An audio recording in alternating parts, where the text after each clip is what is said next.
The divorce papers arrived on a Tuesday morning in January. Slid through the door of room 412 at New York Presbyterian Hospital by a man in a gray suit who did not make eye contact. Serena Wade was lying in a hospital bed when it happened. She had just come out of a 6-hour cardiac surgery 3 days before. Her chest was still wrapped in bandages.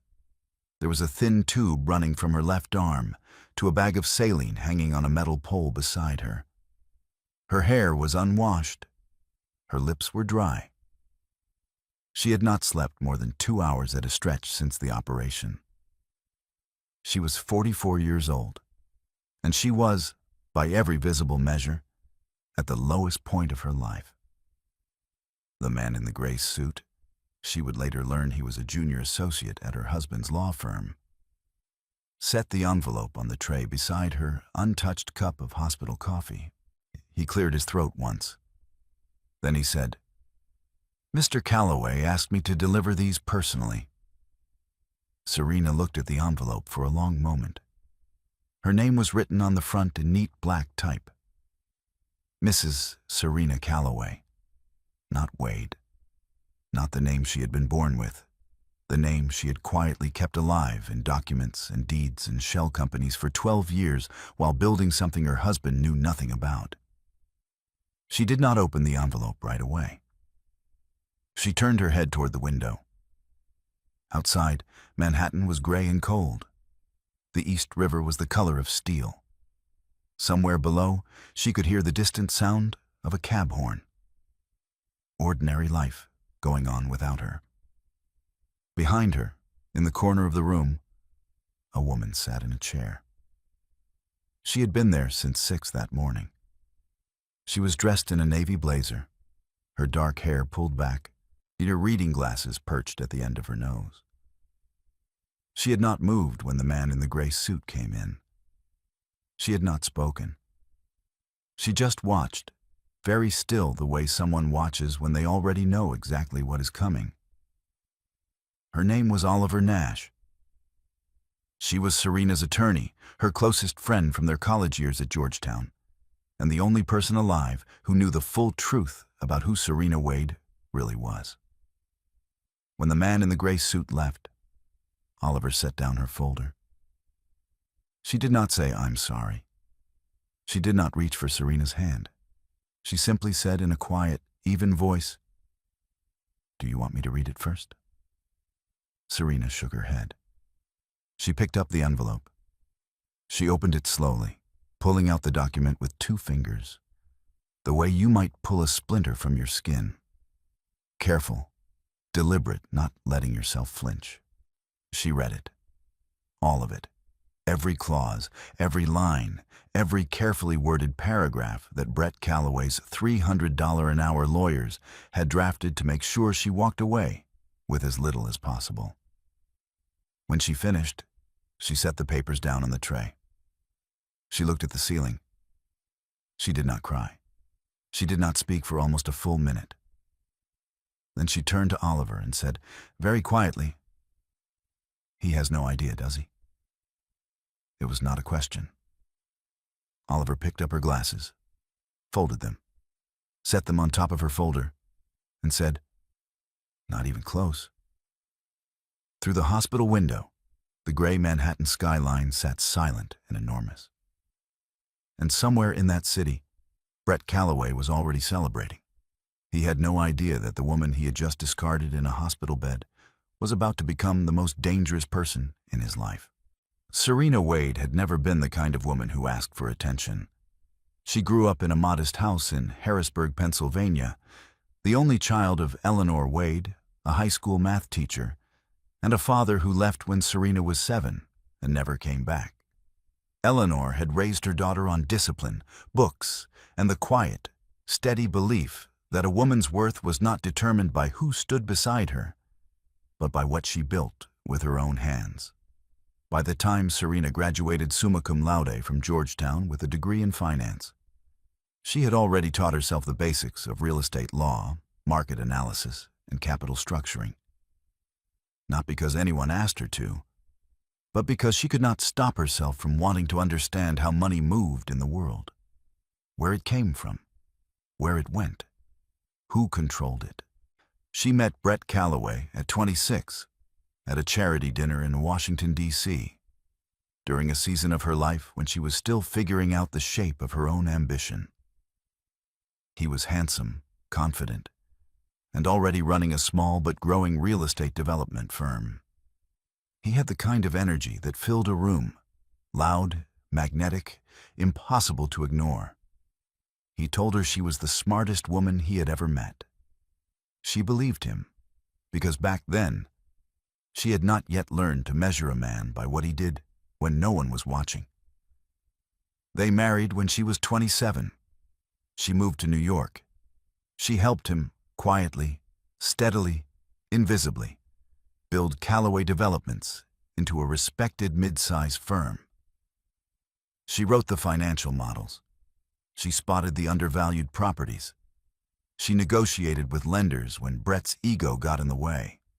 She did it all without needing her name on the door, because she was building something else, something of her own, something she had not told him about.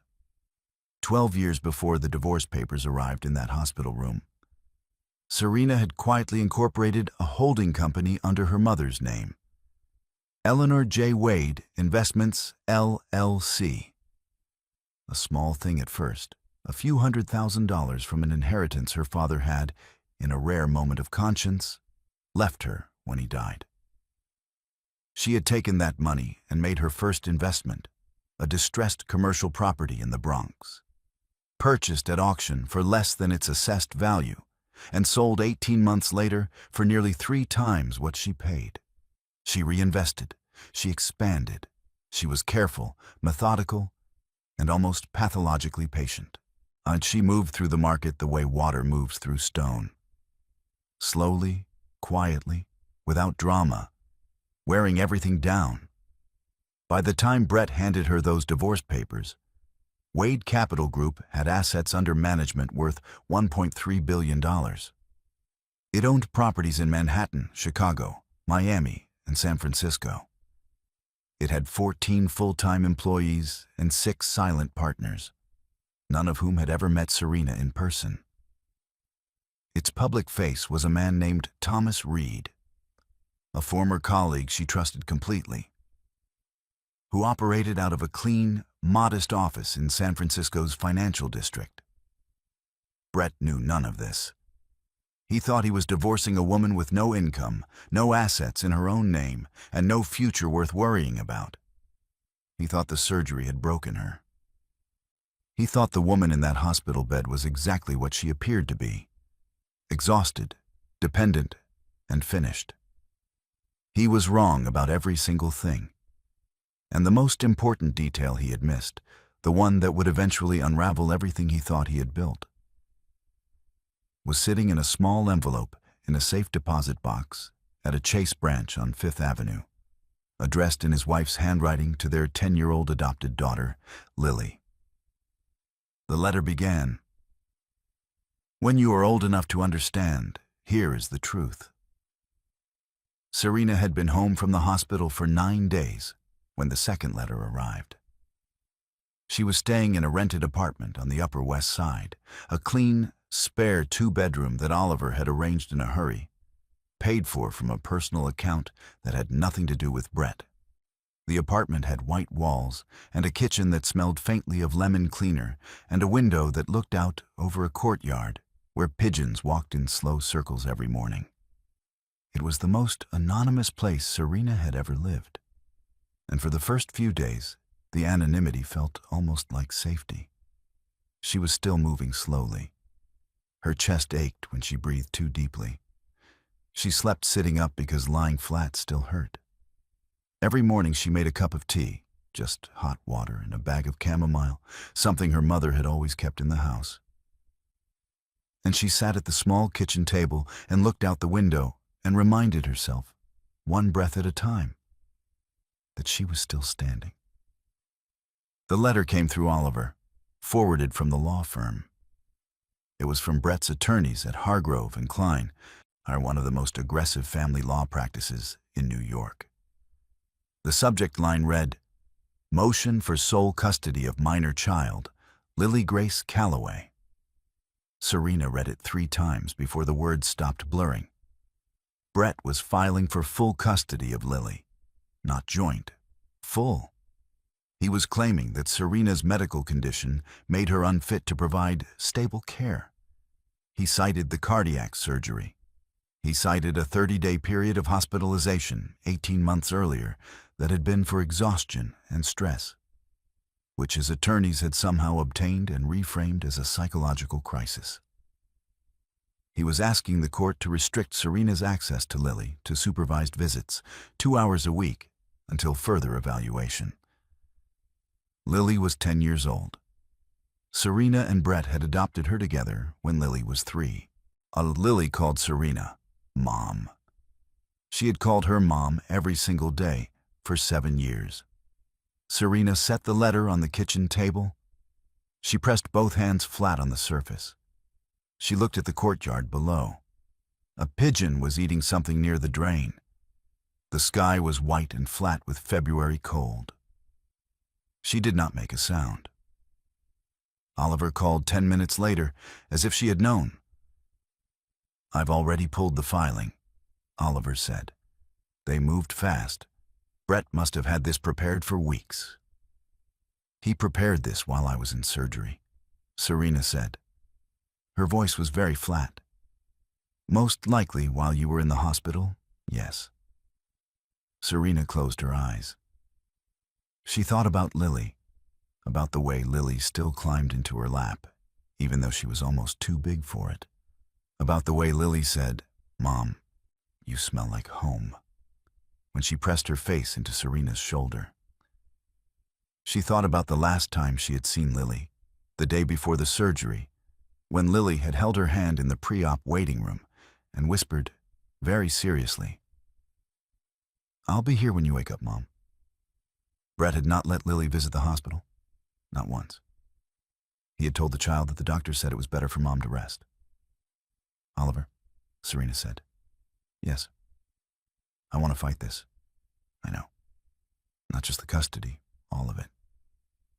A pause. Then Oliver said quietly, "I know that too. And I want you to know. We will.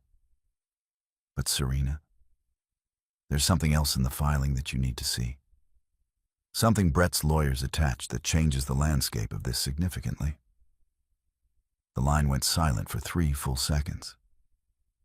"He has a medical record," Oliver said carefully. One that was never supposed to be released. The medical record Brett's attorneys had attached to the custody filing was from a psychiatric evaluation Serena had undergone 9 years earlier. It was 2 pages long, written by a therapist she had seen for exactly 4 sessions after a particularly brutal stretch of overwork had left her with insomnia, chest tightness, and what she now recognized, looking back, as the early signs of burnout. The therapist had noted, in clinical language, that Serena showed signs of moderate anxiety with depressive features, and had recommended a follow-up evaluation. She had done the follow-up. She had completed a 12-week course of therapy. She had been fine. She had moved on. The record should have been sealed, protected by federal privacy law, inaccessible to anyone without her written consent. And yet, here it was, attached to a legal filing, formatted and paginated, sitting in a courthouse database in the borough of Manhattan. Oliver was already working the phone by the time Serena arrived at her office on Park Avenue. The firm was on the 22nd floor. Clean glass and dark wood, the kind of office that felt serious without being cold. Oliver was at her desk, reading glasses on, 2 phones in front of her, when Serena walked in. "I've contacted the therapist's office," Oliver said without looking up. "They have no record of authorizing release, which means someone obtained this illegally. Brett, almost certainly, or someone working for him. We're going to request a full audit of how this document was accessed. That alone could get the filing sanctioned." Oliver paused. But Serena, the problem isn't just legal, it's public. Serena sat down across from her. Jade Fontaine leaked it, Oliver said. The record, or summary of it. It went to 2 gossip blogs this morning and 1 business-adjacent news site. The framing is, sources close to Brett Calloway reveal that his estranged wife has a documented history of mental instability. Serena said nothing. It's already being shared, Oliver said. I'm sorry. Serena looked at her hands. She had a slight tremor in her left hand sometimes, post-surgery when she was tired. She pressed it flat on her knee to still it. Jade Fontaine. She had known about Jade for 14 months before the surgery. She had found out the ordinary, devastating way. A text message on Brett's phone that he had left unlocked on the kitchen counter one Sunday morning while he was in the shower. She had read 3 words and understood everything. She had set the phone back down exactly where she found it and had gone to make breakfast and had said nothing. She had said nothing because she was not ready. Because the timing was not right. Because she had needed 4 more months to move certain assets, complete certain transfers, and make certain arrangements that would determine the outcome of everything that followed. Jade was 35, ambitious, and currently serving as director of brand strategy at a media consulting firm in Midtown. She was also, Serena had long understood, not simply Brett's affair, but his partner in the dismantling of this marriage.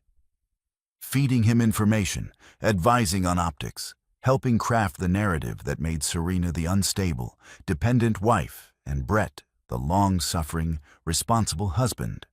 Now the story was out in public, on screens, in comment sections. Serena's phone buzzed, a notification from a news alert she had set. She looked at the headline, read it once, and put the phone face down on Oliver's desk. She took one long breath. "What do we do?" Oliver asked. Serena looked up. Her eyes were dry. Her jaw was steady. "Nothing yet," she said. "We let them feel safe." Neither of them spoke of what was locked inside a Chase safe deposit box on Fifth Avenue, because that silence was the most powerful thing they had left. There are kinds of pain that show on the outside. Swollen eyes, shaking hands, a voice that cracks in the middle of an ordinary sentence. And then there is the other kind. The kind that lives deep in the sternum, just below the surface of a perfectly composed face. It's burning so quietly that the person carrying it can go days without anyone knowing it is there. Serena Wade lived in the second kind. For 6 weeks after the custody filing and the leaked record, she kept her days structured to the point of rigidity. She woke at 6. She did the breathing exercises the cardiologist had given her, slow and measured, hands on her ribs. She made tea. She sat at the kitchen table and worked for 3 hours before Oliver arrived. Reviewing documents, making notes in a small leather-bound notebook she kept beside her laptop. In the evenings, she ate whatever she had the energy to cook. Usually something simple, rice and vegetables, soup from a can. And she went to bed at 10. She did not turn on the television. She did not read the comment sections.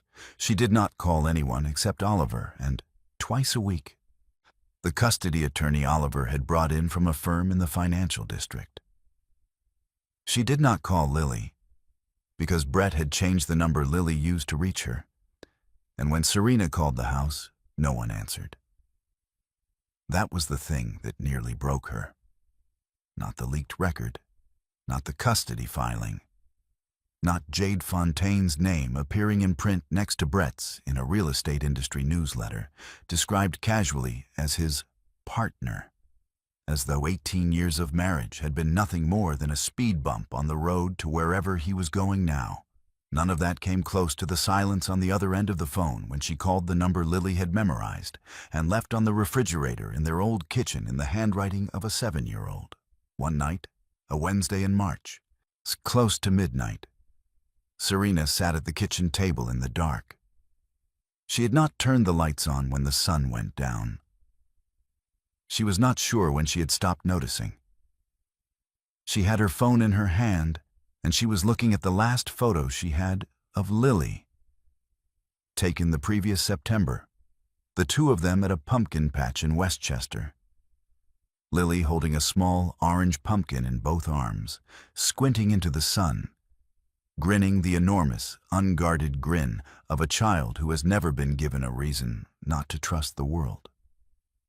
She pressed the photo to her chest, the way you might hold something you are afraid of losing. She stayed like that for a very long time.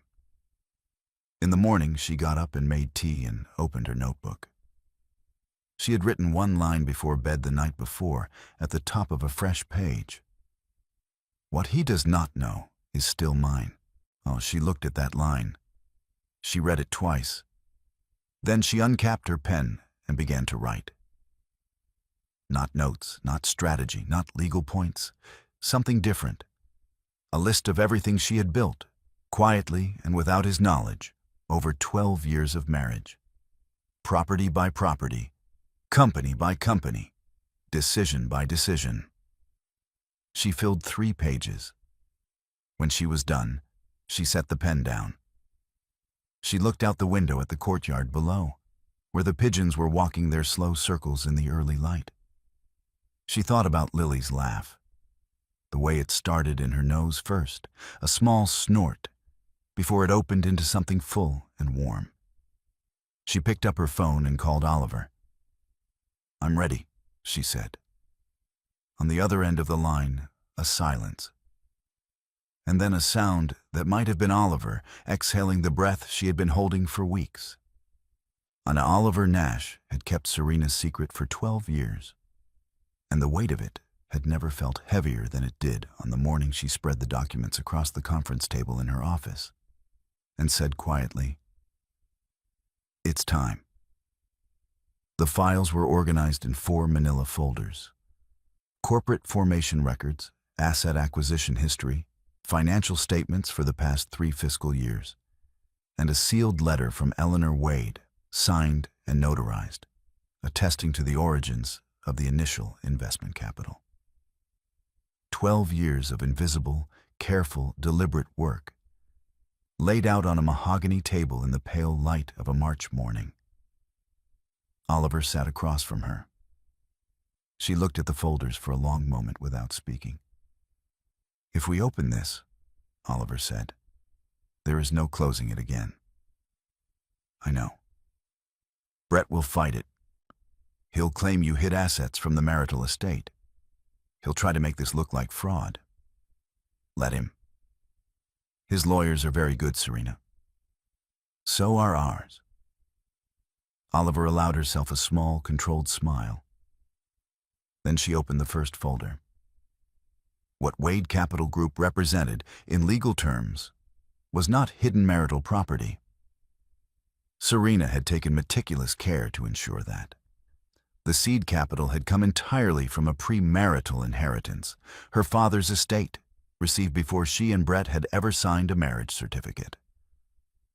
Under New York law, that money and everything it had produced was hers and hers alone. Oliver had known this from the beginning. It was why she had never advised Serena to disclose it during the marriage. There was no legal obligation to do so. Brett had no claim, not to a single square foot, or not to a single dollar. But there was something else in those folders that Oliver had not seen before.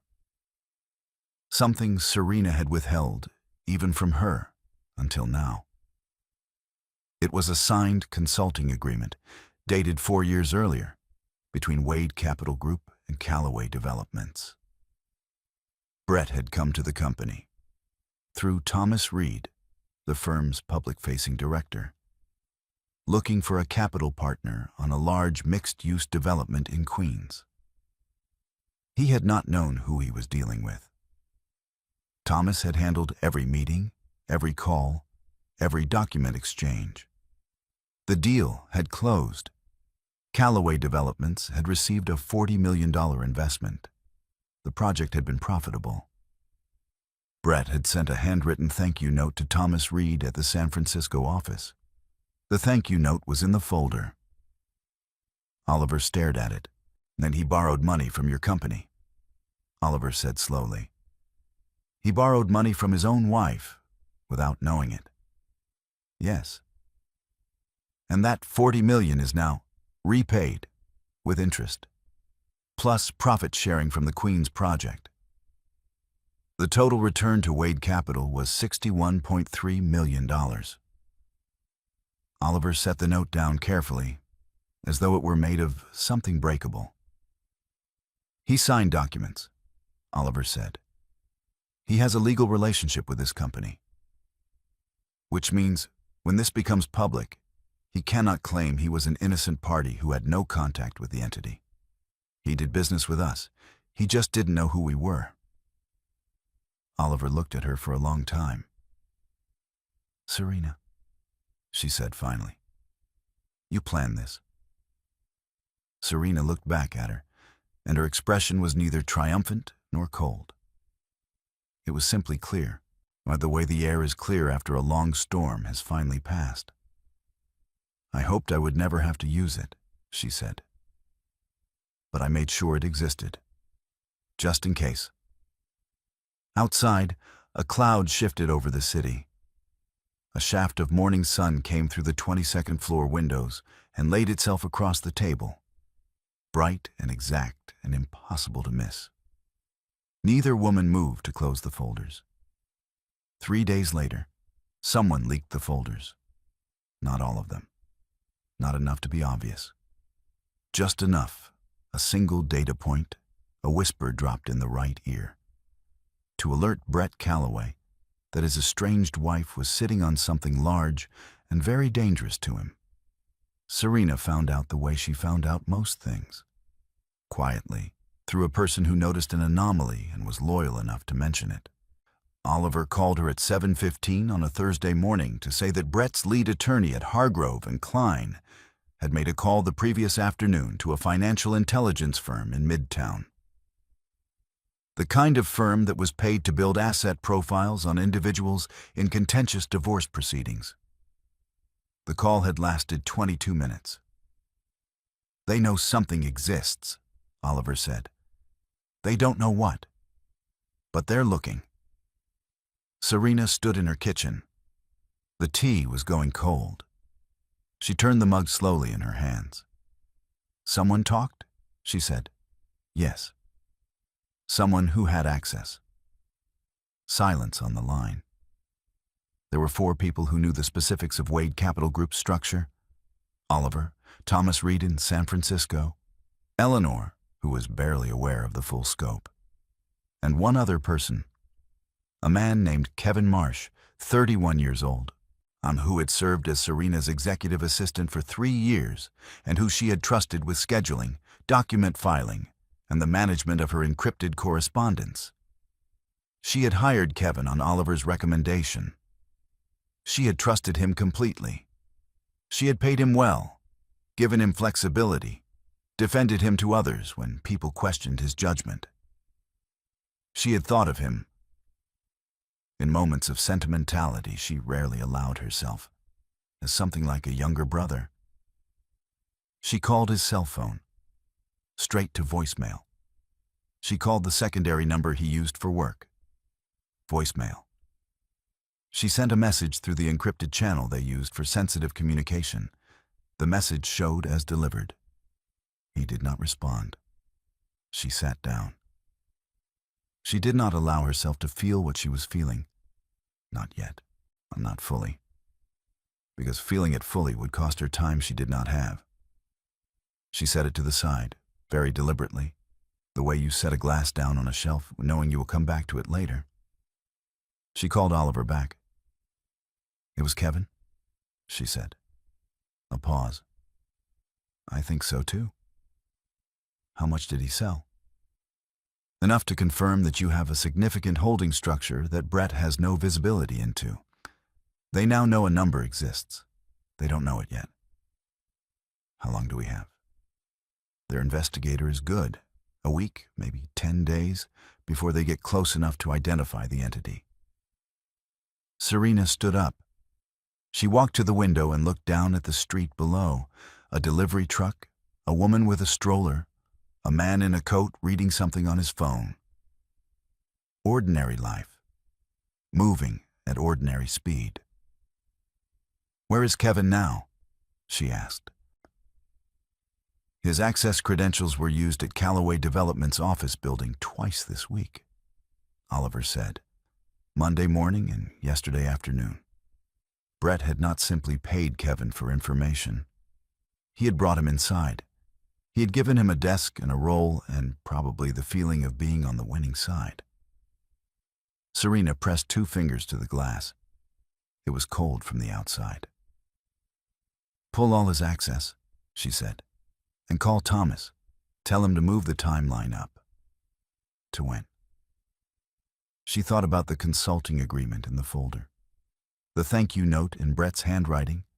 The $61 million that had flowed from her company to his, and back again without him ever knowing whose hands had held it. "2 now," she said.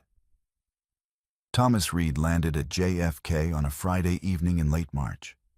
Serena had not seen him in 4 years.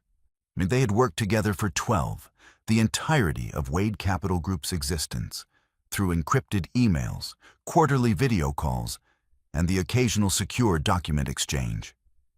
He was the company's public face, the name on the business cards, the voice in the meetings, the man who sat across the table from investors and developers and attorneys and never once let slip that the person who had built everything around him was a woman living quietly in Manhattan, married to a man who had no idea what she was. She had hired Thomas on instinct, which was not the way she usually made decisions. He had been a colleague at a real estate investment trust, where she had done contract consulting work in the early years of her marriage. She had seen, in 3 months of working alongside him, that he was disciplined, discreet, and possessed of an ethical core that was rare in people with his talent for the business. She had offered him a founding partnership in something she described, at the time, as a long-term investment vehicle. He had said yes without asking many questions, which told her what she needed to know about his ability to operate under uncertainty. He was 52 years old. He had never been married. He drove a used Subaru Outback in San Francisco and kept a MacBook Air on a standing desk in an office the size of a large closet. He was, by the standards of the world he moved through on Serena's behalf, almost conspicuously modest. He texted her from baggage claim, "Here, where do you want to meet?" She wrote back, "The River Cafe, 7 o'clock. She was already there when he arrived, and at a corner table by the window with a view of the Manhattan Bridge lit up gold against the dark water. She had ordered sparkling water and a small plate of bread that she had not touched. She was wearing a dark green sweater and no jewelry. She looked exactly like herself, which was, Thomas had always thought, the most disarming thing about her. In a world that dressed power and spectacle, Serena Wade carried hers like something tucked quietly in an inside pocket. He sat down across from her. He looked at her for a moment, at the faint lines of exhaustion around her eyes, the deliberate steadiness of her posture. And he did not say, "You look tired," or "You look good," or any of the things people say when they don't know what else to say. He said, "Tell me where we are." She told him everything. Kevin, the leak, Brett's investigators, like the timeline. Thomas listened without interrupting. He had brought a slim folder of his own, physical copies of documents he had printed and carried personally on the plane, trusting no digital transfer. He set it on the table between them when she was finished. "I have something you don't know about," he said. She looked at the folder. "Kevin didn't just leak your asset structure," Thomas said. He also told Brett's team about the consulting agreement. The Queens Project. They know Callaway Developments did business with us. What they're trying to figure out now is whether they can use that to claim the arrangement was fraudulent. That you hid a business relationship from the marriage. They can't. No. But they're going to try. And in the meantime, he opened the folder and turned it toward her. Manon, Brett has applied for a $200 million line of credit from a consortium of private lenders. The application lists Callaway Developments assets, including his equity stake in the Queens Project, as collateral. Serena looked at the page. He doesn't know that equity stake has conditions, Thomas said quietly. Conditions that Wade Capital Group controls. Serena looked up at him. Something moved across her face, not quite a smile, not quite relief. Something older and quieter. He's borrowing against something that belongs to us, she said. Thomas nodded. The bridge lights shimmered on the black water outside. Eleanor Wade was 70 years old, and she had been living at the Willowbrook Senior Living Residence in Westchester for 4 months by the time Serena found out where she was. Eleanor had moved there. No, she had been told, voluntarily. The paperwork described it as an elective transition to assisted care, initiated at the recommendation of her primary physician. Serena had not been informed because Eleanor had listed Brett Callaway as her emergency contact. Serena was not on the form at all. She found out from a neighbor in Eleanor's old apartment building in Yonkers. A woman named Grace, who had lived across the hall for 6 years and who had called Serena's cell number from memory because she was, as she put it, not comfortable with how the whole thing went. Your mother didn't seem like she wanted to go, Grace said on the phone. She seemed confused. There was a man with her, young, in a suit. She kept asking to call you first. Serena drove to Willowbrook the following morning, alone. She did not tell Oliver until she was already in the parking lot. The facility was clean and well maintained, a brick building set back from the road behind a row of old oak trees, with a circular driveway and a lobby that smelled of floor wax and artificial flowers. The staff at the front desk were polite. They confirmed that Eleanor Wade was a resident. They asked if Serena was on the approved visitor list. She was not. It took 40 minutes and a phone call from Oliver, who had called an attorney at a civil rights firm who had called the facility's legal department, before Serena was allowed to walk down the hall to room 114. Eleanor was sitting in a chair by the window when Serena came in. She was thinner than Serena remembered. Her hair was white and fine, pinned back at the neck. She had a crossword puzzle book in her lap.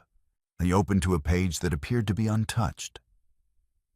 She looked up when Serena came through the door, and for a single moment her face held something naked and unguarded, relief and love and fear all at once. Before she composed herself into the steady, quiet expression that Serena had known since childhood. "My girl," Eleanor said. Just that. Serena sat on the edge of the bed closest to her mother's chair. She took Eleanor's hands in both of hers. Eleanor's fingers were cold. "He told me you needed space," Eleanor said after a moment. "That the doctors said contact would be stressful for your recovery. That you had asked not to be disturbed." "That's not true," Serena said. "I know," Eleanor said simply. "I knew. But I didn't know what to do about it." They sat together in the small room, the winter light coming thin through the curtain. And then Eleanor said, "I kept the envelope." Serena went very still. "I kept it," Eleanor repeated. "The one you gave me, years ago.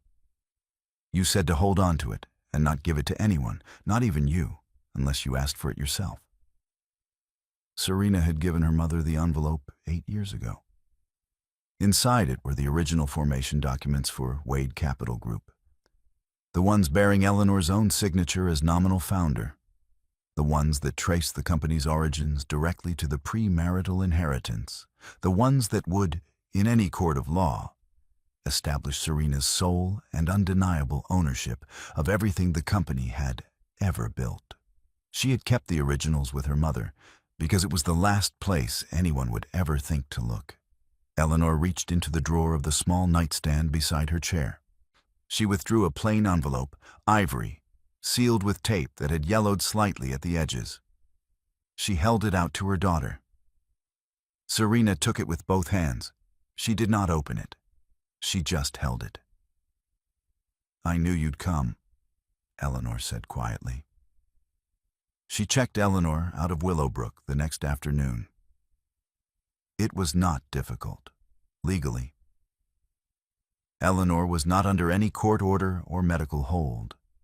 And once Oliver's contact had established that the original admission paperwork contained irregularities in the consent documentation, the facility's administrator had been very eager to cooperate.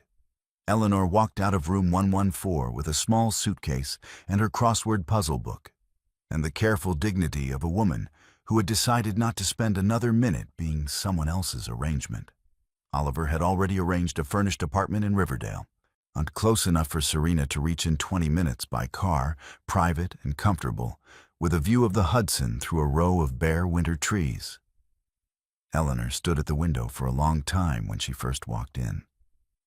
Then she set down her crossword book and said, "This will do very well," and went to put the kettle on as though she had always lived there. That evening, Serena sat at Oliver's office table for 4 hours. The envelope from the nightstand was open in front of her, its contents spread across the mahogany beside Thomas's folder and Oliver's files. For the first time, all the pieces were in the same room at the same time.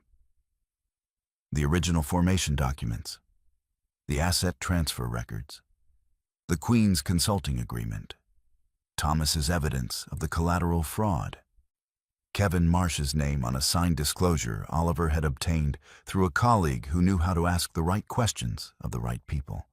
Thomas sat at the far end of the table, his coffee untouched, reading through the chronology they had assembled. Oliver was on the phone, pacing by the window. Serena was writing. She had her notebook open and a pen in her hand, and she was writing in the deliberate, measured way she had always used for decisions that could not be undone. Not lists this time. Something more like an order of operations, the sequence in which each piece of information would be deployed, each legal action filed, each public disclosure timed. She had thought about this for a long time, not just in the weeks since the divorce papers. In truth, and she had thought about it for years. The way you think about an emergency exit that you hope you never have to use, but that you have memorized in careful detail just in case. When Oliver got off the phone, she said, "The custody evaluation has been scheduled for April 14th. 3 weeks, Serena said. Yes, we need to file our counter motion before then. Include the documentation of the leaked medical record, the illegal disclosure, and the evidence of Brett's attempts to obstruct your access to Lily. Do that first, Serena said. Lily comes first. Everything else comes after." Thomas looked up from the chronology. "The credit application, I know. We have time." She set her pen down. "Let him submit it. Let him stake his collateral. We'll move on the credit application after the custody hearing." There was a moment of silence in the room. Outside, the city hummed in the dark, the faint sound of traffic, of life being lived at its ordinary pace, 12 floors below. Serena picked up her pen again. She was not the woman from room 412 at New York Presbyterian anymore. She was not the woman who had sat in a dark kitchen at midnight, holding a photograph to her chest. Something had shifted in her. Not loudly, not dramatically, not all at once. It had shifted the way ice shifts in early spring. Slowly, quietly, then suddenly all at once. Oliver looked at her across the table. "You're ready," Oliver said. It was not a question. Serena closed her notebook. She picked up her phone and called Thomas to confirm the San Francisco team was on standby. And then she walked to the window and looked out at the city below, bright and cold and enormous. The city she had shaped, in its invisible way, for 12 years. She had cut her hair the previous week, shorter than she had worn it in years, clean and precise. She was dressed simply. Dark trousers, a pale gray blouse, flat boots. No performance, no armor. Just herself, exactly herself, which had always been enough. The custody hearing was held on a Tuesday morning in April, in a courtroom on the 4th floor of the New York Family Court building on Lafayette Street. Outside, the city was beginning its reluctant turn toward spring. A faint warmth in the air. Crocuses coming up through the soil in City Hall Park a few blocks away, the kind of fragile morning that feels like a promise the world is not quite sure it can keep. Serena arrived 20 minutes early. She was alone. No assistant, no entourage, no visible support team. Oliver was in the building but seated in the hallway, available but not beside her, because Serena had decided to walk into the room on her own terms. She wore a charcoal suit, quietly cut, with a single thin gold chain at her neck. She carried a leather portfolio. She looked like exactly what she was. A woman who understood how rooms like this worked and was not afraid of them. Brett arrived with 2 attorneys from Hargrove and Klein, and a woman Serena did not recognize, who was, she would later learn, a communications consultant hired to monitor how the proceedings might be framed publicly. He was dressed impeccably. He looked well rested. When he saw Serena across the room, his expression shifted, very briefly, oh so briefly that most people would have missed it, into something that was not quite surprise and not quite concern.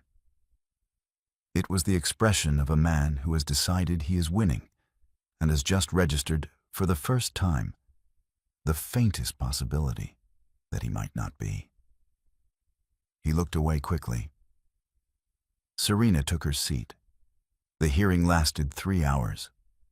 Oliver's firm had filed a comprehensive counter-motion the week before. Documentation of the illegally obtained and leaked psychiatric record. A forensic report from a privacy law specialist confirming the breach. Evidence of Brett's deliberate obstruction of Serena's contact with Lily over a 6-week period. And a statement from Lily's school counselor attesting to the child's emotional distress at the separation from her mother. Brett's attorneys argued. They were skilled, composed, and methodical. They pointed to Serena's medical history, her surgery, the period of hospitalization. They suggested that her recovery was incomplete, that her ability to provide stable care was uncertain, that the child's best interests were served by consistency and a structured home environment. The judge, a woman in her early 60s with reading glasses and the unhurried manner of someone who had presided over a great many rooms like this one, listened to both sides without expression. She asked several pointed questions of Brett's attorneys regarding the sourcing of the medical record. The attorneys' answers were careful and not entirely satisfying. The judge made a note. Then the judge asked if Lily could be brought in. Lily came in through a side door with a court-appointed advocate, a young woman named Sandra, who held Lily's hand lightly, the way you hold the hand of someone who is doing something brave. Lily was wearing a yellow cardigan, and her hair was in 2 braids, and she looked very small in the large room and very steady at the same time, the way children sometimes do when they have decided that something important depends on them being steady. The judge spoke to her quietly, directly, in plain language. She asked her where she felt safe. She asked her who she wanted to be with. Lily looked at Serena across the room. She said, in a clear voice that carried to every corner, "I want to go home to my mom." Brett's attorney started to speak. The judge raised one hand, very slightly, and the attorney stopped. The judge made another note. Serena did not allow herself to exhale until she was back in the hallway, as where Oliver was waiting. And even then she kept it quiet. Just a long, slow breath. Her hand pressed flat against the cold marble wall for 1 second before she stood straight again. The credit application was submitted by Callaway Developments on the 1st of May. It went to a consortium of 5 private lending institutions, anchored by a wealth management firm on Park Avenue that specialized in high-net-worth real estate financing. The application was for a $200 million revolving credit facility, secured against a portfolio of Callaway Developments' existing assets, including, listed on page 7, in a section detailing equity positions, a 30% profit-sharing stake in the Queens mixed-use development project, valued at approximately $85 million. Now, Thomas Reed received a copy of the application within 48 hours of its submission through channels that were legal and quiet, and that Brett's team would not have thought to monitor. Thomas forwarded it to Oliver at 6 a.m. with a single line. He did it. Oliver was in Serena's apartment by 7. Serena read the application at the kitchen table while her tea went cold. The equity stake Brett had listed as collateral, the 30% profit-sharing position in the Queens project, was not simply an asset of Callaway Developments. It was an asset held under the terms of the consulting agreement between Callaway Developments and Wade Capital Group. The agreement had a clause, negotiated by Thomas 4 years earlier and signed by Brett without apparent careful reading, that stipulated, in the event of any attempt to leverage, encumber, or transfer the equity stake without the written consent of the capital partner, Wade Capital Group, the entire position would revert immediately to the capital partner's sole ownership. Brett had not obtained written consent. He did not know he needed it, because he did not know who Wade Capital Group was. He had just tried to borrow $200 million against something that was no longer his. Oliver filed the notice of reversion with the relevant legal parties that afternoon. Within 24 hours, the lending consortium had received formal documentation that the collateral Brett had pledged was subject to a prior contractual claim. The consortium paused the application. Their legal team requested clarification, where Brett's attorneys received the notice at 4:30 on a Thursday, and by the account of a paralegal who would later speak to a reporter, the atmosphere in the Hargrove and Klein offices that evening was not calm. Brett called Serena's cell phone at 8 that night. She let it ring. Then she listened to the voicemail. He did not say much. His voice was controlled, but only barely. He said, "We need to talk. Whatever this is, we need to talk about it before this gets worse for both of us." She did not call back. She called Oliver and said, "Set the date." The date she meant was the date of the shareholder and investor briefing that Wade Capital Group had been quietly arranging for the previous 6 weeks, a presentation of the company's 12-year performance record and strategic outlook, done to be held at the offices of a financial advisory firm on the 41st floor of a building on Fifth Avenue. The guest list included 14 institutional investors, 4 board members, 3 journalists from financial publications, and, because Thomas had extended the invitation through a third-party events coordinator with no mention of who was behind the company, one Brett Callaway, whose firm had been described to him as a potential acquisition target seeking new capital relationships. Brett's assistant had confirmed his attendance. He would be in that room. He would sit down expecting to meet investors who needed his help. And he would find something else entirely. Oliver set the date for the 15th of May. Serena put the phone down and looked out the window at the city. The lights of Fifth Avenue were visible from where she stood, strung below the dark sky like a row of bright, even, unbroken promises. She thought of Lily. She thought of her mother. She thought of 12 years of building something real in the dark, with no audience and no applause, for exactly this moment. She was ready.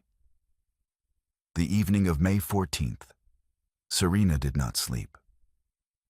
She was not anxious exactly. Anxiety was the wrong word for what she felt.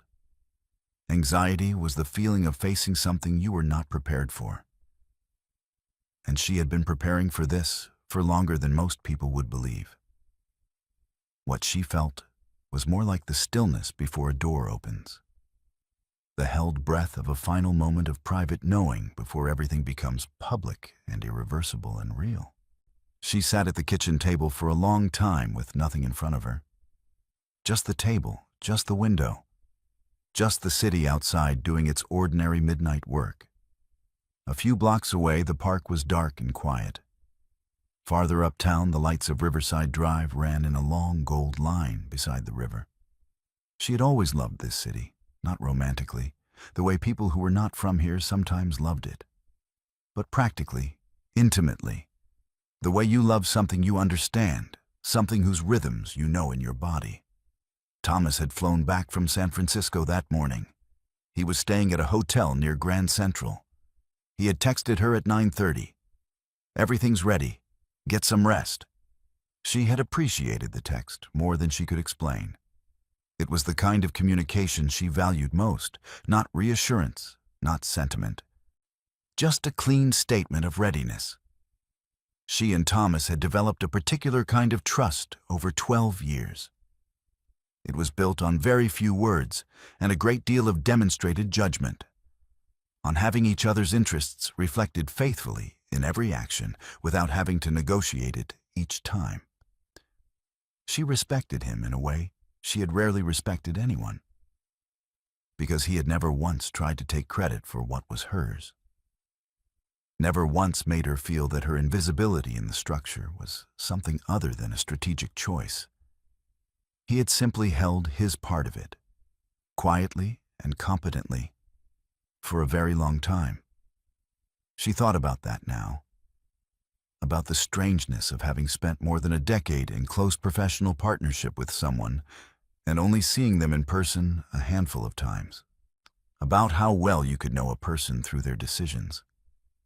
She thought about the dinner at the River Cafe, the way he had listened without interrupting, the way he had said, "Tell me where we are," and meant it as a practical question, but had somehow made it feel like something more.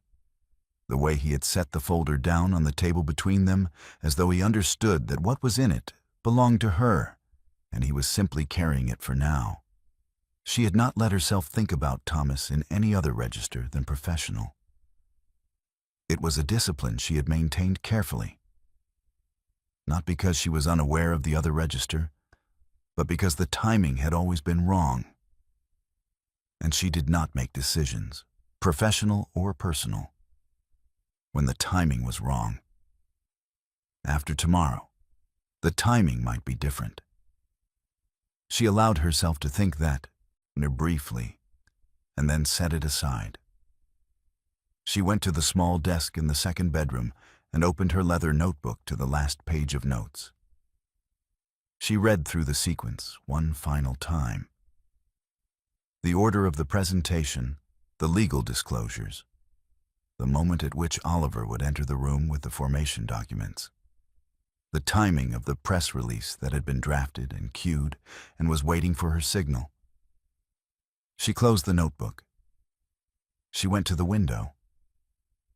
The city was the same city it had always been, enormous and indifferent, and full of people who were also in their own rooms and at their own tables, sitting with whatever they had built or lost or were still trying to hold together.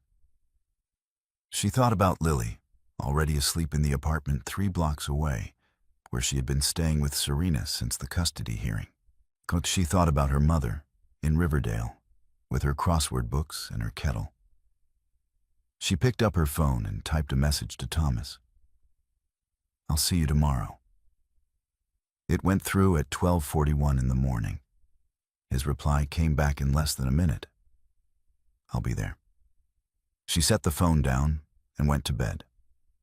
The 41st floor of the building on Fifth Avenue was quiet when the guests began to arrive at 9 in the morning. The conference room had been arranged by Wade Capital's event team with the particular restraint that signals serious money. No flowers, no elaborate centerpieces.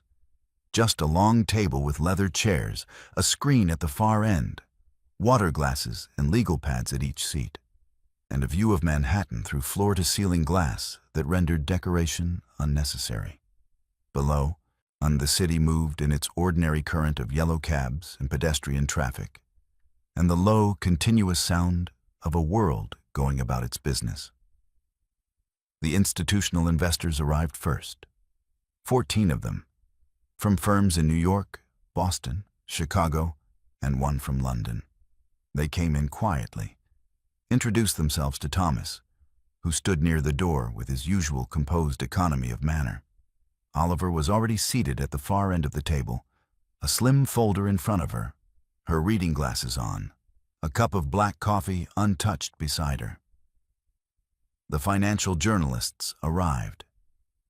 They had been told this was a performance briefing for an established mid-sized investment group.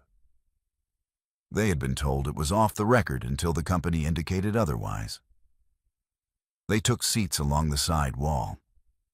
At 9:22, Brett Calloway walked in, and he was dressed the way he always dressed for this kind of meeting.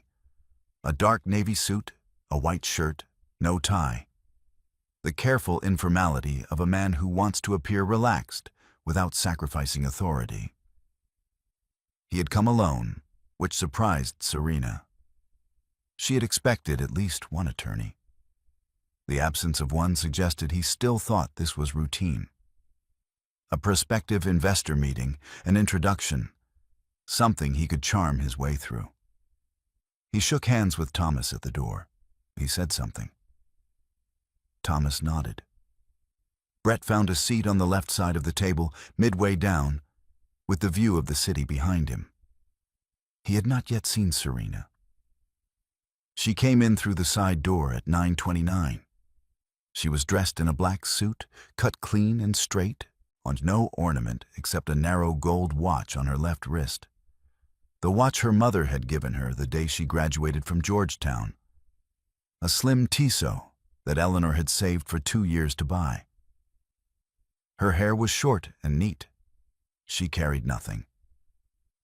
She did not look around the room as she entered. She walked to the head of the table with the unhurried certainty of a person who knows exactly which chair is theirs. She sat down. She looked at the room, and then she looked at Brett. He had seen her at the same moment she sat. He was completely still. The color in his face, the comfortable flush of a man who had spent the drive over composing his confident introduction, had gone quiet. His hand, which had been resting on the legal pad in front of him, was motionless. She gave him 3 seconds. Just 3. Then she looked away, eyes toward the screen at the far end of the table. And she said, in a voice that was even and clear and carried to every corner of the room, "Thank you all for being here. My name is Serena Wade. I am the founder and majority owner of Wade Capital Group. This morning, we're going to review 12 years of portfolio performance, current asset holdings, and strategic direction." She paused.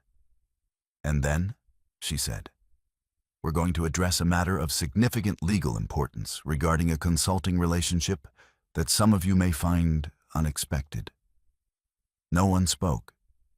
The room was very still, the way rooms are still when the people in them understand that something they did not anticipate is about to happen. Brett's hands had both moved off the table now. They were below the surface, where no one could see them. He had understood, or he had understood everything. Serena spoke for 40 minutes without notes. She began with the company's origins, the premarital inheritance, the first acquisition in the Bronx, the careful and patient expansion across 12 years. She spoke about the structure, the strategy, the reasoning behind the decisions she had made. She spoke about it the way she had always understood it, as work, serious and considered and earned, not as revelation or spectacle. She had built this. She was describing what she had built. That was all. The screen behind her showed charts, asset maps, portfolio performance figures. The numbers were large, and they were real, and they were, in every relevant legal sense, hers and hers alone. Oliver stood when Serena finished the performance overview, and she placed the formation documents on the table. Certified copies, notarized, with the original signature of Eleanor J. Wade and the incorporation date going back 12 years. She placed the pre-marital financial records that established the source of the seed capital. She placed the legal opinion she had commissioned from a senior partner at one of New York's oldest corporate law firms, which stated in unambiguous language that the entirety of Wade Capital Group's assets fell outside the marital estate by every applicable standard of New York law. Then she placed the consulting agreement and Brett's thank you note. 4 years ago, Oliver said, addressing the room in her measured, factual voice, New York Callaway Developments entered into a capital partnership with Wade Capital Group for a mixed-use development project in the borough of Queens. Mr. Callaway executed this agreement personally. The agreement contains a standard reversion clause protecting the capital partner's equity position against unauthorized encumbrance. She looked at Brett. Earlier this month, she continued, Mr. Callaway submitted an application for a $200 million credit facility. He listed the Queen's equity position as collateral. He did not seek the required consent of the capital partner. Under the terms of the signed agreement, that equity stake has now reverted in full to Wade Capital Group. The room was very quiet. Oliver set a final document on the table, a signed statement from Kevin Marsh, prepared in exchange for partial immunity from civil action, attesting to the unauthorized disclosure of confidential proprietary information to Brett Callaway and his legal team, and confirming that he had acted at the direction of and in coordination with Brett Callaway's attorneys. The illegal disclosure of my client's medical records, Oliver said, was orchestrated in coordination with Callaway Development's legal counsel. We have filed the relevant complaints with the New York State Bar Association and with the Federal Privacy Enforcement Authority. One of the financial journalists was typing rapidly on her phone. Another was watching Brett. Brett had not moved. His face had the look of a man in a room that has shifted entirely around him. The walls and floor all wrong, nothing familiar, no handhold available. He was very still in the way that is not calm. The stillness of shock, of a calculation coming back with an answer so far from what was expected that the mind has not yet caught up with it. Jade Fontaine's name appeared on the screen behind Serena, alongside documentation of the coordinated media campaign. The timed leaks to the gossip sites, the strategic framing, the communications firm she worked for, and the payments traced to Callaway Development's operating account. Thomas spoke last. He described the business relationship in precise, factual terms. He did not editorialize. He did not need to. When the presentation was over, Serena stood. She looked at the room, at the investors, at the journalists, at Oliver, at Thomas, at the view of the city through the glass. She looked at Brett one more time. He was staring at the table. She said to the room generally, "Thank you for your time. Oliver will remain to answer any questions." Then she picked up her watch. She had taken it off to adjust the clasp during the presentation. And she put it back on her wrist, the small gold Tissot her mother had saved 2 years to give her. And she walked to the door. And she left. The news moved quickly, the way news always moves in New York when it involves money and a reversal that no one predicted. By midday, 2 financial publications had run initial reports based on the morning's briefing. By evening, the story had been picked up by 3 major outlets.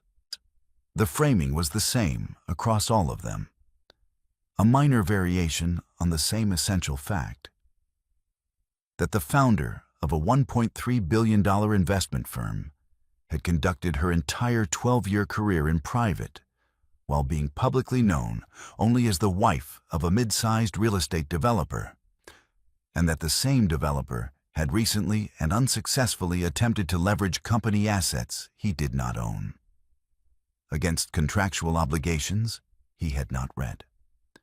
Brett's credit application was formally declined by the lending consortium within 72 hours of the Fifth Avenue briefing.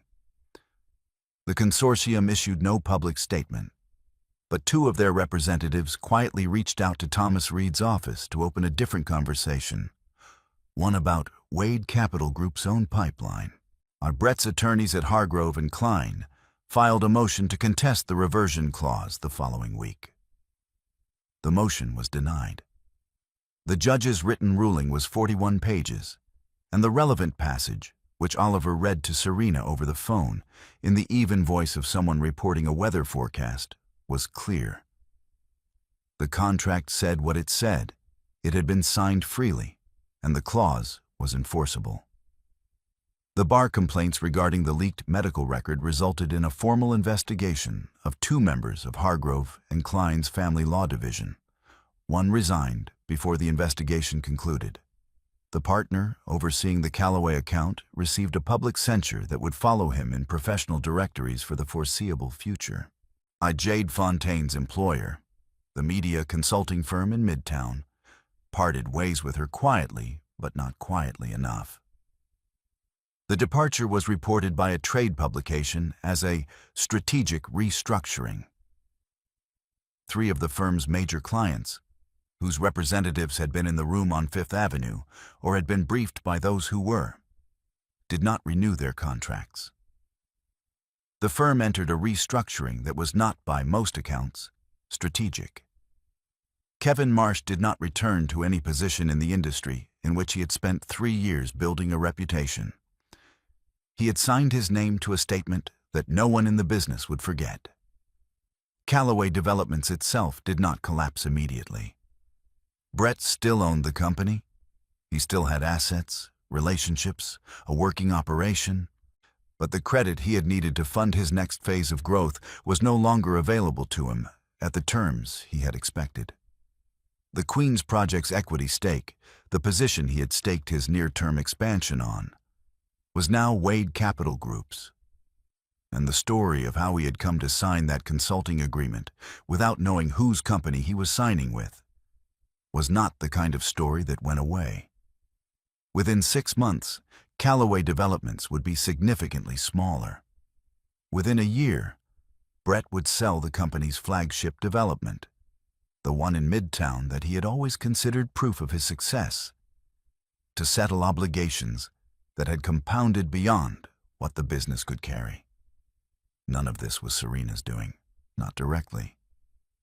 She had not wanted destruction. She had wanted justice, and justice, in this case, looked like consequence. The simple, thorough application of cause and effect to decisions made freely by a person who had assumed he would never be held to them. She did not follow the news coverage closely. She did not read the comment sections. She read one article, the first one, to confirm that the facts were reported accurately. Then she closed the laptop and went to the kitchen, where Lily was at the table doing homework, a bowl of grapes beside her and a pencil behind her ear. And she sat down across from her daughter and asked how the math was going. Lily looked up. "Fractions," she said, with the expression of a child who has been personally wronged by the concept. Serena smiled. "I can help with that." June came, and with it the particular gentleness of a New York summer before the heat has fully arrived. Mornings that were soft and clear, light falling early through the windows, the city moving at a tempo that felt, for a few weeks each year, almost forgiving. The custody order was finalized on a Wednesday in the second week of June. Sole custody to Serena Wade. Brett was granted monthly supervised visitation, contingent on a 12-week co-parenting evaluation. The judge's written order included language that Serena would read several times in the days that followed. Not triumphantly, but the way you read something that confirms what you already believed to be true and needed to see said clearly by someone with the authority to say it. Oliver sent her a single text when the order came through. Done. Serena was in Riverdale when she read it. Now she was sitting on her mother's couch, and Eleanor was in the kitchen making tea. And Lily was on the floor with a large piece of drawing paper doing something elaborate with colored markers. Serena read the text. Then she looked at the room, at her mother moving quietly in the kitchen, at the pale June light through the windows, at her daughter drawing on the floor, and she felt something that she did not have a precise name for. Not happiness exactly, or not only happiness. Something larger and more complicated. The feeling of a structure finally bearing weight, of work done over a very long time, finally being complete. She said nothing about the order. She did not tell Lily that day. There would be time for explanations later, in language a 10-year-old could hold. For now she just sat on the couch and watched her daughter draw. And Thomas Reed was still in New York. He had extended his stay 3 times for reasons that were, he said, operational. Investor meetings, due diligence on a new acquisition that Wade Capital was evaluating in the Hudson Valley. Serena believed this was true, because with Thomas it was always true. He did not manufacture reasons.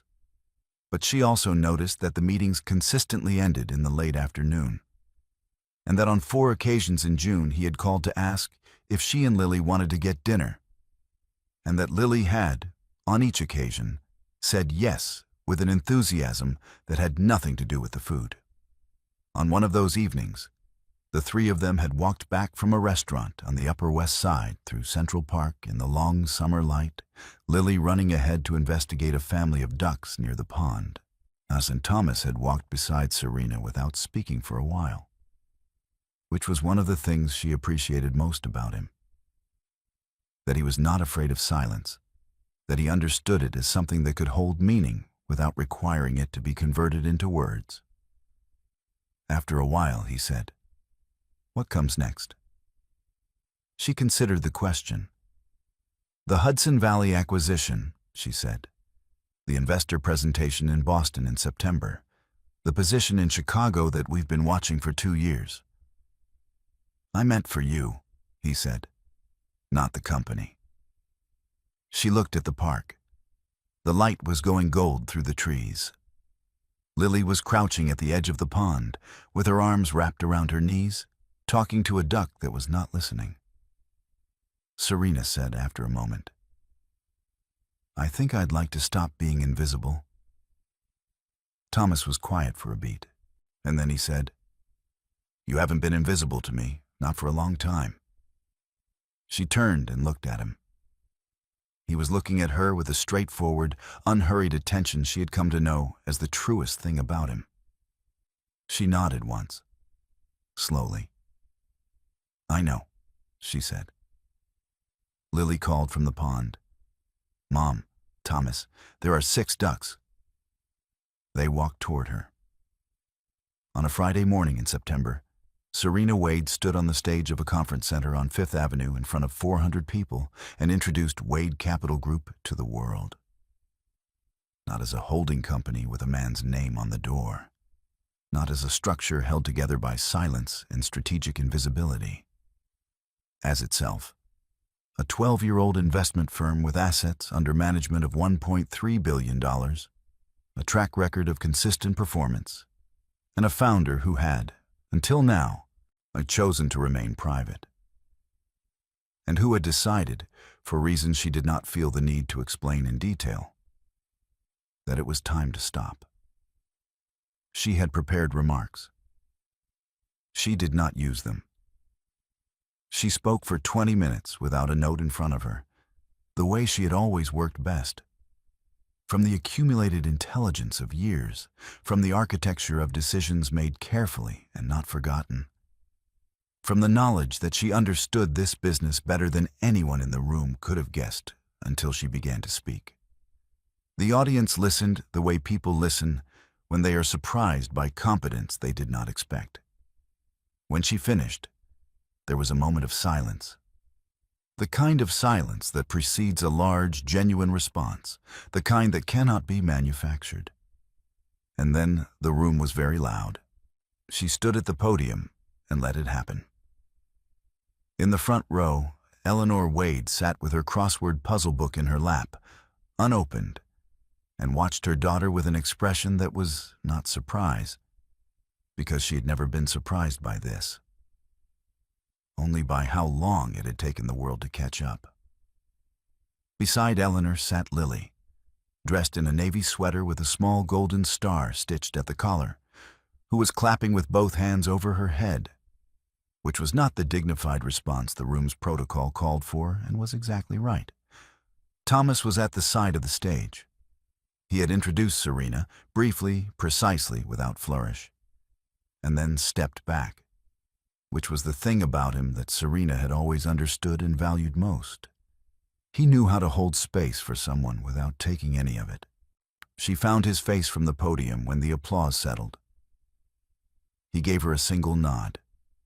She gave one back.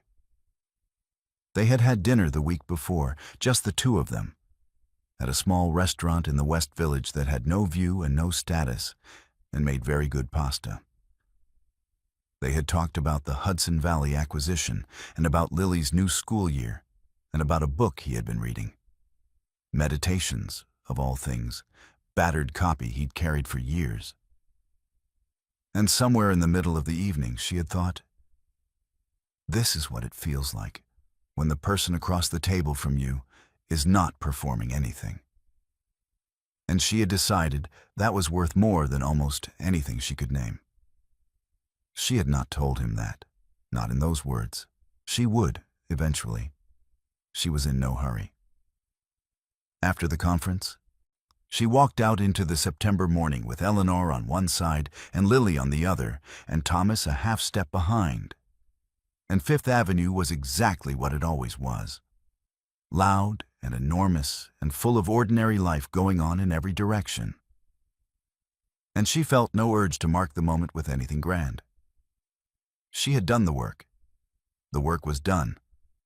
What came next was just living, fully, visibly, under her own name, on her own terms. Lily took her hand. She took it back. They walked down Fifth Avenue together, in the bright September light. Four people who had found their way to the same moment from very different distances. And the city moved around them the way it always does, indifferent and magnificent, making room. This story is a work of fiction. All characters, events, companies, and situations depicted are entirely fictional and created for entertainment purposes. Any resemblance to real persons, living or dead, or actual events is purely coincidental. This narrative is intended to explore themes of resilience, identity, and self-determination in a dramatic format. Thank you for watching. If this story moved you, share it with someone who needs to hear that starting over is not the same as losing. Like, subscribe, and we will see you in the next one. So the story has finally come to a close. And if you are still here with us right now, still watching, still breathing through every single part of this journey with Serena, then I think something in this story touched a part of you that you maybe did not expect it to, and I want to sit with you in that for just a moment. Yabas, because here is what Serena's story is really about. Underneath all the courtrooms and the boardrooms, and the moment she walked through that door and sat down at the head of that table. It is about something the Stoic philosopher Marcus Aurelius wrote centuries ago, in a book he never intended for anyone else to read. He wrote, "You have power over your mind, not outside events. Realize this, and you will find strength. Serena did not fight Brett with anger. She fought him with patience, with preparation, with the quiet, unshakable belief that what she had built in the dark was real, and that real things hold. That is the lesson. Not revenge, not bitterness. The slow, steady, dignified act of continuing to build. Even when no one is watching. Especially when no one is watching. If this story meant something to you today, please give it a like. Share it with someone who needs to hear that their quiet strength is not weakness. It is the most powerful thing they own. And if you are not subscribed yet, join us. There are more stories like this one waiting for you. We will see you in the next one. Just a quick note before you go. This entire story is a work of fiction, created purely for dramatic storytelling and entertainment purposes. Serena Wade, Brett Callaway, Oliver Nash, Thomas Reed, Lily, Eleanor, and every other character you met in this story are completely fictional. They are not based on any real individuals, living or deceased. The companies, legal proceedings, financial figures, and events depicted in this narrative do not represent any real organizations or actual occurrences. Any resemblance to real persons, real businesses, or real situations is entirely coincidental and unintentional. This story was written to explore universal themes of resilience, self-worth, patience, and the quiet courage it takes to rebuild your life after betrayal. It is not intended to represent factual events or make claims about any real person or entity. We believe in honest, transparent storytelling, and we want every person watching to enjoy this content knowing exactly what it is. A dramatic, emotional story crafted with care, created to inspire, not to mislead. Thank you for watching with an open and understanding heart.